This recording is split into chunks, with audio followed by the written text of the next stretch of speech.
All right, day 5 of 7.P.2.3, last day of this. So I can explain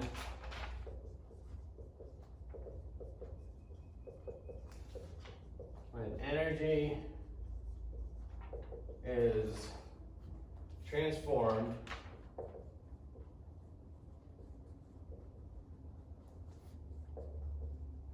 from one form to another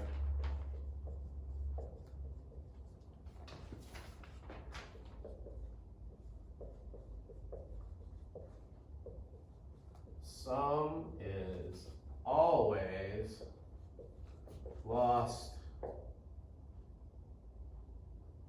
as heat. I can explain that when energy is transformed from one form to another, some is always lost as heat. So as we know, energy can change forms.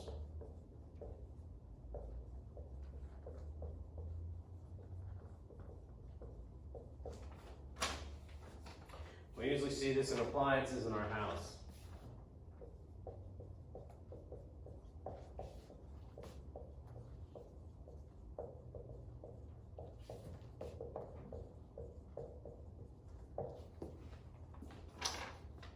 So we have appliances that take electricity and turn it into light bulb.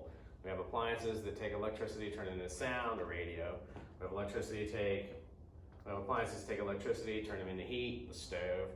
We have electricity take appliances and turn it into cold, refrigerator, but it's not actually turning it into cold, it's taking it and pumping the heat out instead of making it a lack of heat versus, because you can't really make cold. Long story. But anyway, it's a refrigerator. It takes electricity, makes things cold. So, but when we change these forms, and these appliances so when these appliances do these things, it's not all the energy goes in and then we get it in whatever we were looking for on the other side. So some appliances are better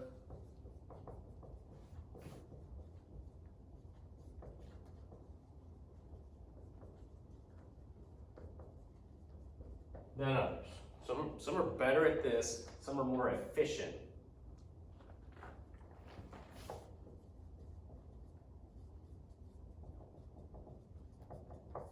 Better at their job than others.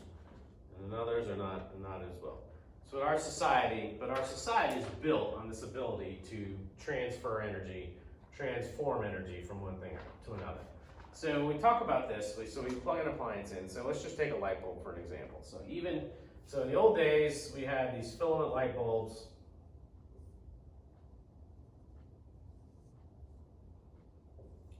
When you ran, electricity into it, this little filament glowed and produced light.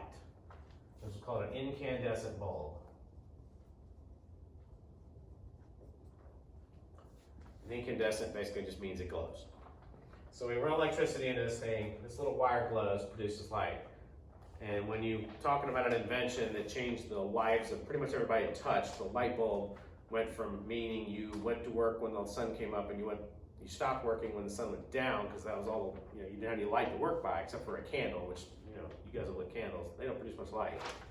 So suddenly you have light bulbs and suddenly life after dark becomes possible. So, but we have this incandescent bulb, and so incandescent bulbs were, 100%, electricity in, and then the output was 10% light and 90% heat.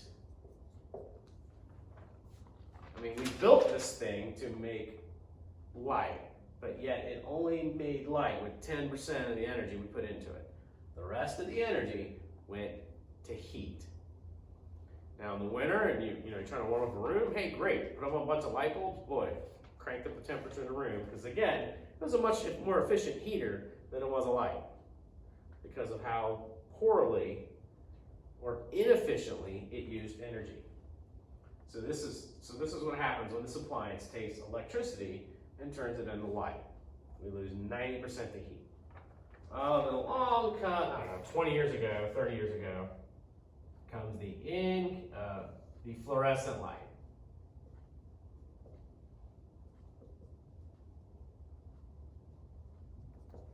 The fluorescent light bulb. So again,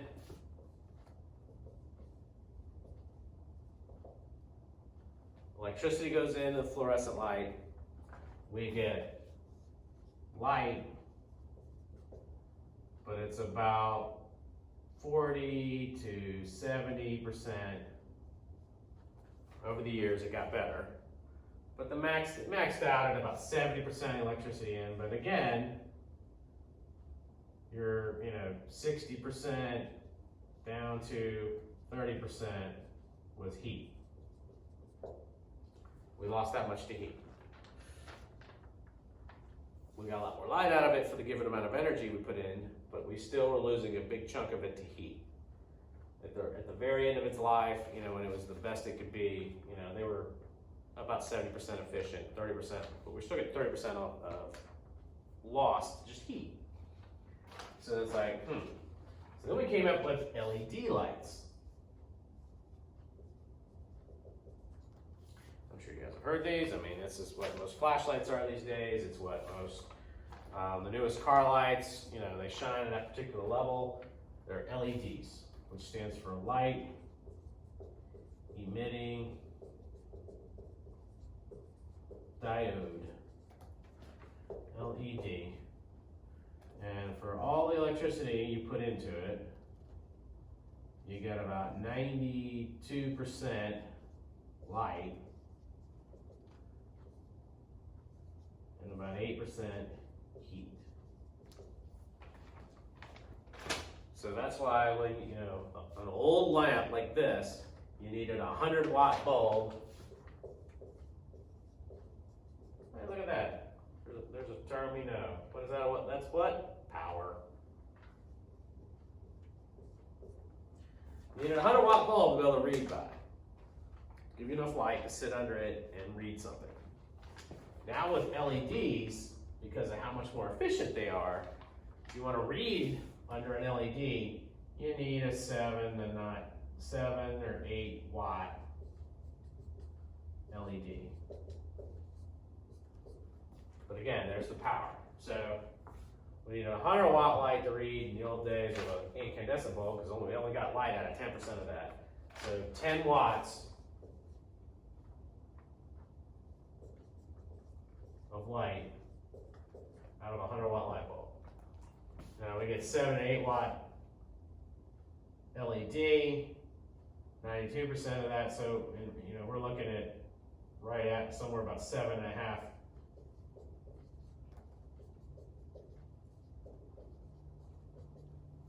7.5 watts of light for 8 watts of energy used, 10 watts of light for 100 watts of energy used.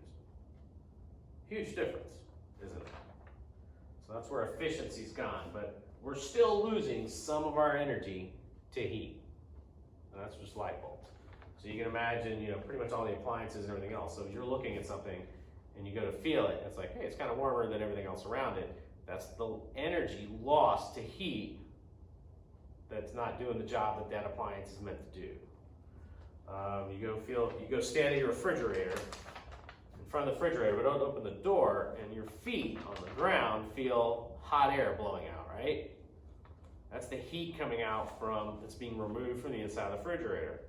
And it's also the heat of the motor that's doing the removing, and the other components up under there has a fan blowing across it so it doesn't overheat and burn up. It blows that heat out as waste heat. So that's where that little heat coming from under the refrigerator is. That's the heat that's been removed from the inside and the heat of the components that are doing the removing. Think about you're sitting there staring at your alarm clock. It's got the lights on the front of it. Go put your hand on it. It's got the big digital LED lights. Go put your hand on a TV. If you've got an older plasma or older flat screen TV, when you put your hand on it, put your hand at the top of it, you can feel the vents there. It's pretty warm. And that's the electrical energy being transformed to heat instead of the picture that we're trying to see. Now if you've got a brand new one, most current technology, it'll have less heat associated with it, but it'll still be more, have heat coming off of it. But again, that's the waste heat, because we don't want heat from a TV. We didn't buy a TV to warm up the room. We bought it to where we watch a picture, but yet we still get waste heat from it because we can't transform all the electrical energy into TV picture energy without there being some waste going on. And that waste always comes out in the form of heat. Car motor, here's another instance. So you put gas in the car. Car takes gasoline, which is a store of chemical energy, and then it burns it inside the motor, and then the motor takes that, burning gasoline and changes it into mechanical energy as it pushes the piston down, makes the crankshaft on the motor go, which is attached to the drive shaft of the car, which makes the car go. But again, you go put your hand on the hood after your car's been running, what do you feel? Heat. As good as car engines have got efficiency-wise, they still use a lot of the energy in the gasoline just to produce heat, which we don't really use to make the car go. We use it for heat, heat the cabin in the winter, but other than that, it's waste. But that's as efficient as we've got. But you flip over to like an electric car, but you still have the same issue. Any kind of electric motor, if you've got a remote control car or something, you can actually get your hand on the motor after it's been running. What does it feel like? It is warm.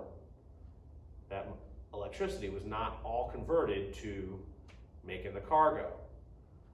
Some of it was lost as heat. And so that's where, and anytime you transform energy from one form to another, from electrical to mechanical, from electrical to light, from electrical to sound, some of that energy, you're not going to get, if you put 100 in, you're not going to get 100 out is the thing you want. You're going to get, depending on how efficient it is, you're going to get anywhere from 10 out to 95 out of what you want, and then the rest will be waste heat.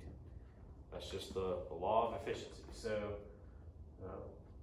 and as technology advances, things become more and more efficient, and we use less electricity to do the same thing. But right now, anytime you make a transformation, just remember, anytime you make a transformation of energy from one form to another, you will always lose some of its heat, even if it's from mechanical to something else.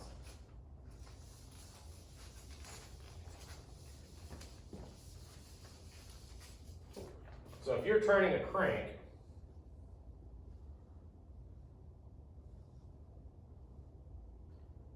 it's turning a gear set that is turning another gear, which is, say, grinding corn. You're spinning this thing, you're turning this crank's turning this wheel, so this is rotating this way, this is rotating this way.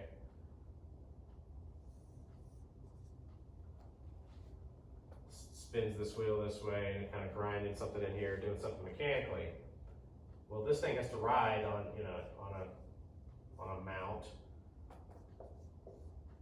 and a bearing, and right here, there's friction. Same with right here. Same with right here, friction between the two gears. This has to be mounted on something that holds it up. There's gonna be friction right here in this space. And friction, just like when you rub your two hands together, produces what? Heat. So even though you're mechanically turning this, and it's mechanically turning this, and it's mechanically grinding something in here, all these mechanical connections rub together, friction, and you lose energy to heat because of friction.